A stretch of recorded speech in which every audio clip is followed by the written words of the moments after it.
Turned to a sold-out T-Mobile Arena, a Conor McGregor fight, and a buzz in the fight capital of the world, which of course is Las Vegas. Now, before the fights took place, Dana White, the president of the UFC, took time to sit down with me to answer whatever questions I could come up with in this crazy big head of mine. And he was his usual engaging self. Take a listen. First thing I had to ask you, man, is how's it feel to be back home, finally, full capacity back here in Las Vegas? Yeah, I've been waiting for this for a long time, and to finally be here, especially on such a killer weekend too. You know, we're sold out at T-Mobile. You got Garth Brooks sold out at Raider Stadium, Rogan and Chappelle sold out at MGM Grand Garden, Bieber sold out the Win. I mean, you just keep going to every place, and killer events and all sold out. So it's going to be an amazing weekend in Vegas. I've seen the list. President Trump, Chappelle coming, Bieber's coming as well. And you kind of alluded to it, the fact that tickets it's a hot commodity. How's it feel to have the kind of celebrities that are coming to the fight this coming weekend? Yeah, I mean, this is the most celebrities we've ever had in 20 years at a fight. So, you know, not just like celebrities, but like the celebrities of the business world too, like Michael Dell, and you know, just the list goes on and on of those kind of guys too. So it's going to be a very cool, unique event. I got you. Now, this is something that I want to get to our viewers. What's a day like for you? Like when you get up to when you go to sleep? Because it seems as if you work nonstop. Yeah, I come in here and I work out in the morning, shower, and then start my day. Usually, you know, we've got this thing down like clockwork. I mean, we've been doing this for so long. It's a well-oiled machine and runs pretty smoothly. You know, most of my time still during the day is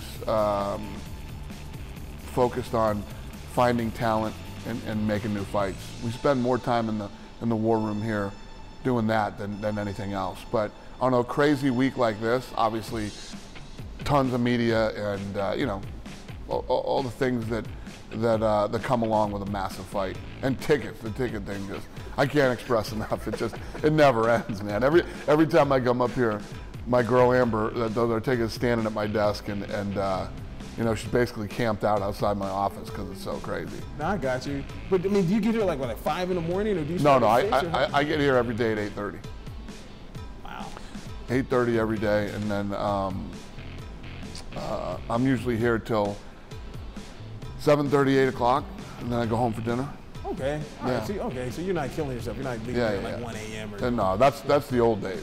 When we first started this thing, we were always here. We were here till 1, 2, 3 in the morning consistently. Okay. You know, it's not like that anymore. Okay. And actually, I wanted to kind of take you back real quick.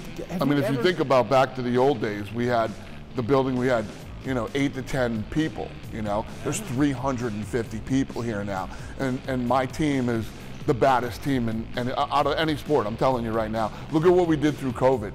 We marched right through COVID. Everybody went with me, you know, and you guys have worked with different departments in here.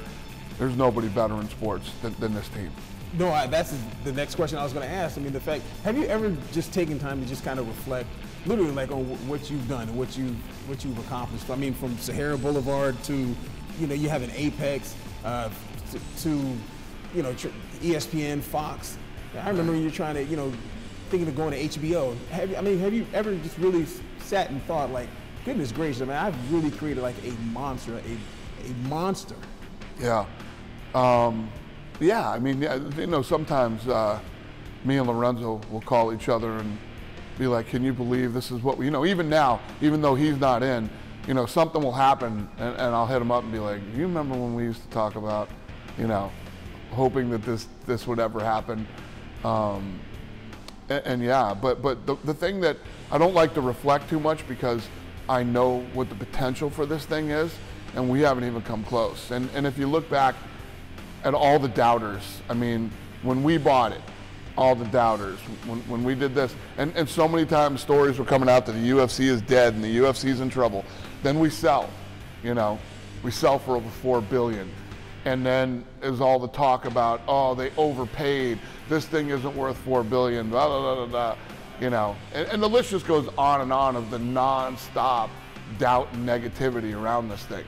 But I've always blocked all that out, I know what the goal is, and I just keep heading toward the goal. So what were your thoughts on the whole Nevada not punishing fighters or for smoking weed? I mean, I'm assuming that's a good thing. I mean, you guys a year ago, or maybe 2 years ago now, with the whole cannabis and as far as like treating fighters and whatnot, you guys have been ahead of the curve, but finally Nevada kind of catching up with it. Yeah, I like it, and I'm happy that Nevada did it.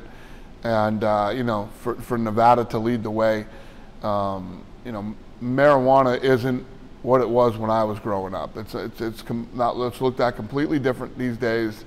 And yeah, these guys shouldn't be punished for marijuana. Yeah. More performance-enhancing drugs. Hey, you got to thank the President Dana White for coming on and talking with me. That full interview will be on news3lv.com. And now this.